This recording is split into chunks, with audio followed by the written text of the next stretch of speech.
చూసుకుంటే సిమెంట్ ఇల్లులు కట్టడంలో materials cost ఎక్కువ అవుతుందండి.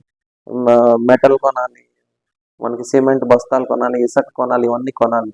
కానీ న్యాచురల్ బిల్డింగ్లు ఏంటంటే లోకల్గా ఉన్న మెటీరియల్స్ని తెచ్చుకొని మన ఇల్లు కడతాం కాబట్టి అంత కాస్ట్ అవ్వదు మెటీరియల్స్లో, కానీ వర్కర్లో కాస్ట్ అవుతుందండి, ఎక్కువైపోతుంది.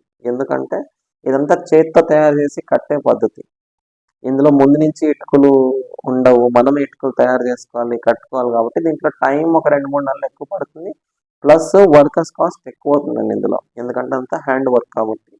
సో మీకు సిమెంట్ ఇల్లు కన్నా కొంచెం ఎక్కువైనా అవ్వచ్చు, దానికన్నా తక్కువలో కూడా చేయొచ్చు. కానీ అది మీరే నేర్చుకొని చేస్తే సిమెంట్ ఇల్లు కన్నా తక్కువలో చేసేయచ్చు.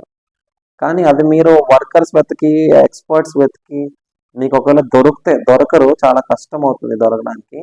దొరికినా మీకు చాలా ప్రాబ్లమ్స్ వస్తాయండి. ఎందుకంటే సరిగ్గా నాలెడ్జ్ లేక సగం సగం నాలెడ్జ్ ఉండి కొన్ని సిమెంట్ పిల్లర్లు వేసేసి తర్వాత అందులో మట్టి ఇటుకలు వేసేసి మట్టి ప్లాస్టర్ కొట్టేయడము, లేకపోతే మొత్తం సిమెంట్ ఇల్లు మీద మట్టి ప్లాస్టర్ కొట్టేసి అలాంటి ఫేక్ ఇల్లులు తయారు చేసి ఇస్తున్నారండి బయట కాంట్రాక్టర్స్.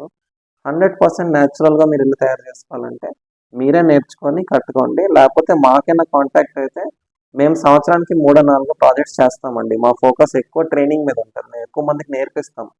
మీకు ఇంట్రెస్ట్ ఉంది, మీ ఇల్లు మీరు కట్టుకోవాలి తక్కువ బడ్జెట్లో అంటే మీకు మేము నేర్పిస్తాము.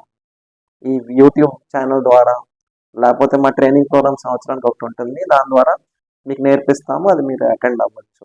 మీరు కట్టించుకుందాము అనుకుంటే మాత్రం మీకు మనుషులు దొరికితే చాలా ఎక్కువ కాస్ట్ అవుతుంది.